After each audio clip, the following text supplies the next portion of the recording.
Hello Capricorn, मैं मेघा स्वागत करती हूँ आपका अपने चैनल द हीलिंग टैरो में। आज हम जो करने वाले हैं वो एक लव रीडिंग है फॉर योर ज़ोडिएक साइन। इस रीडिंग में हम देखेंगे कि आजकल क्या चल रहा है आपकी लव लाइफ में, क्या कंडीशन है, क्या सिचुएशंस हैं, अगर कोई चैलेंजेस हैं तो वो क्या हैं, क्या फीलिंग्स हैं आपकी और आपके पार्टनर की एक दूसरे के लिए। अगर रीडिंग आपको अच्छी लगे या आपसे रेजोनेट करे तो do like and subscribe to my channel. तो चलिए बिना किसी देरी के शुरू करते हैं और देखते हैं क्या मैसेजेस भेजे हैं यूनिवर्स ने आपके लिए।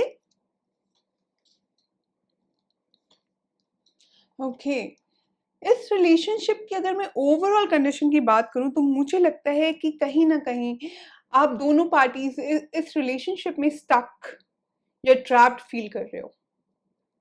ओके, मुझे लगता है कि कहीं ना कहीं there is an element of infidelity और टेम्पटेशन इन दिस रिलेशनशिप। देखते हैं क्या फीलिंग्स हैं आपके अपने पार्टनर के लिए। आप शायद इस रिलेशनशिप में काफी कंफ्यूज्ड हैं, शायद काफी कुछ सुन रहे हैं आप किसी इस रिलेशनशिप के बारे में या अपने पार्टनर के बारे में which you are not liking, लेकिन आप एफर्ट नहीं कर रहे हो उस रिलेशन उस उन बातों को क्लैरिफाई करने का या सच्चाई की तह तक जाने का। You are sitting very patiently and very calmly, आप हर चीज को अच्छे से एनालाइज कर रहे हो लेकिन एफर्ट पुट नहीं कर रहे हो कहीं पर भी। वहीं आप इस रिलेशनशिप को लॉन्ग टर्म लेके जाना चाहते हो, लेकिन आप लाइक आई सेड बिफोर, आप हर चीज़ को बहुत एनालाइज कर रहे हो, हर चीज़ के यू नो उसको हर एंगल से आप उसे एनालाइज कर रहे हो। आप इस रिलेशनशिप को लॉन्ग टर्म लेके जाना चाहते हो, लेकिन अभी आप कोई एक्शन नहीं ले रहे हो। It is just that you are analysing the situation. Okay, कहीं ना कहीं आप थोड़े मुझे हार्ट ब्रोकन या अनश्योर लग रहे हो इस रिलेशनशिप को लेके। अगर आपके पार्टनर की फीलिंग्स की बात करूं तो आपके जो पार्टनर हैं आई थिंक वो इस रिलेशनशिप को उतना टाइम और एनर्जी नहीं दे पा रहे हैं। काफी बिजी रहते हैं अपने काम को लेकर या उनके पास रिस्पॉन्सिबिलिटीज बहुत ज्यादा हैं। साथ ही साथ मुझे लगता है कि वो इस रिलेशनशिप के बारे में बहुत सोच रहे हैं। वो सोच रहे हैं मैं क्या एडजस्टमेंट करूं, किस तरीके से एडजस्टमेंट करूं कि रिलेशनशिप वर्कआउट हो जाए। Okay, and I think you guys need to talk openly here so that you can address each other's need. And आप अपने डिसएग्रीमेंट्स को थोड़ा साइड करके अगर आप एक कॉन्वर्सेशन करेंगे तो वो आप दोनों के लिए बहुत अच्छा रहेगा।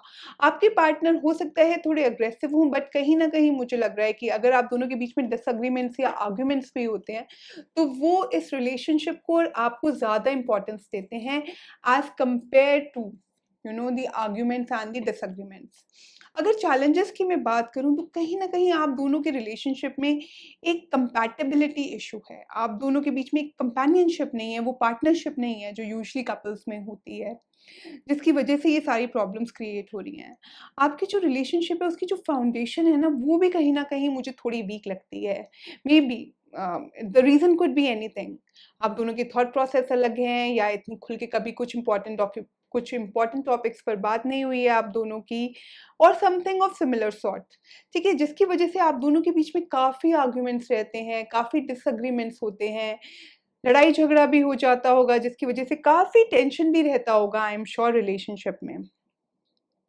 अगर मैं कहीं ना कहीं फर्दर चैलेंजेस की बात करूं तो आप दोनों का शायद क्लैरिटी नहीं है कि इस रिलेशनशिप को क्या शेप देनी है, क्या फ्यूचर है इस रिलेशनशिप का या आप दोनों का इस रिलेशनशिप में।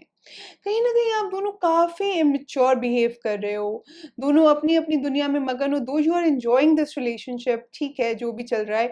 बट आपने अभी तक कुछ फाइनलाइज़ नहीं किया है कि इस रिलेशनशिप को नाम क्या देना है या इसमें आगे कैसे बढ़ना है, क्या प्रोसेस होगा। आप लोगों के उस चीज़ को लेकर कोई डिस्कशन या कोई इन्वॉल्वमेंट मुझे नज़र नहीं आ रहा है। साथ ही साथ मैं कहूँगी आप दोनों का जो इमैच्योर बिहेवियर है या किडिश बिहेवियर है वो कहीं न कहीं एक चैलेंज बन रहा है आपके रिलेशनशिप के लिए। अगर मैं आउटकम की बात करूँ तो मुझे लगता है आप दोनों काफ़ी कंपैटिबल हो, काफ़ी पैशनेट हो एक-दूसरे के लिए, ठीक है? आप दोनों अगर चाहो तो you can make this relationship work like any other. But उसके लिए आप दोनों का अपने इस इमेच्योर ज़ोन से निकलना, इस कन्फ्यूज़न वाले ज़ोन से निकलना, इस टेम्पटेशन वाले ज़ोन से निकलना बहुत-बहुत ज़्यादा इम्पोर्टेंट है। Because only then you guys can make this relationship work and make this relationship a successful relationship. Chances हैं, लेकिन effort बहुत लगेगा. That you need to understand, because otherwise things will be little bit challenging. So ये थी reading आप लोगों के लिए. अगले हफ्ते मिलूंगी आपसे कुछ नई रीडिंग्स और कुछ नए मैसेजेस के साथ. तब तक आप अपना ध्यान रखिए, लाइफ एंजॉय कीजिए, पॉजिटिव रहिए और पॉजिटिव सोचिए. Bye bye.